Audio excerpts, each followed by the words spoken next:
You know that feeling, right? You're staring at a blank presentation and you're just wondering, how do I make my message actually stick? Well, today we're going to dig into the science of what makes a slide work and, more importantly, what makes it completely fail.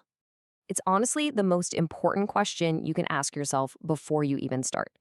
Are these slides going to be my wingman, or are they actually going to end up hurting my presentation? There's this myth that so many of us buy into. The more stuff we cram onto a slide, the more value we're giving. It feels like we're being thorough, right? But the actual research into how our brains work tells us the exact complete opposite. So why is that? How can less actually be more? Well, that brings us to our first huge reason: the overloaded brain. The truth is, your slides might be totally overwhelming your audience. The fancy scientific term for this is cognitive overload. Basically, it's that state where you force someone's brain to process way too much information all at once. It just jams up. And when that happens, they don't understand as much, and they for sure don't remember it later. Let's walk through how this disaster unfolds in real time, okay? So first, your audience sees that slide packed with text. What do? Instinctively, they start trying to read it. But wait, at the exact same time, they're also supposed to be listening to you speak. This forces their brains into multitasking mode, and here's the secret. Our brains are actually terrible at it. So what's the result?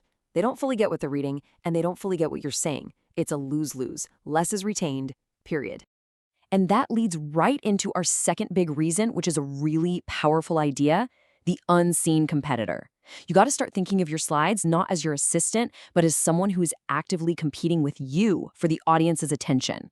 I mean, think about it for a second. If your entire presentation is just you standing up there and reading the words that are written word for word on your slides, then what's your job? Seriously, why do they even need you in the room? They could just read the slides themselves, and probably a lot faster, right? And this is the gut punch right here. At that point, the slide becomes the presenter, not you. You've accidentally made yourself useless. The very tool that was supposed to help you has just taken your job. And this takes us to our third and final problem: the missing signpost. See, when your slides are just a wall of text or some super complicated chart, they fail at their number one job, which is to guide your audience's attention. Put yourself in their shoes. They're looking at this slide that's just overflowing with bullet points and data, and the only thing going through their head is, okay, wow, there's a lot here. What's the one thing I'm supposed to get?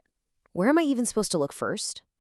And this is where we get the whole point of a slide wrong. Its job is not to be a data dump for every single thought in your head. Strong slides don't bury your big ideas under a mountain of text. They highlight them. They're supposed to act like a giant spotlight, making your main point absolutely impossible to miss.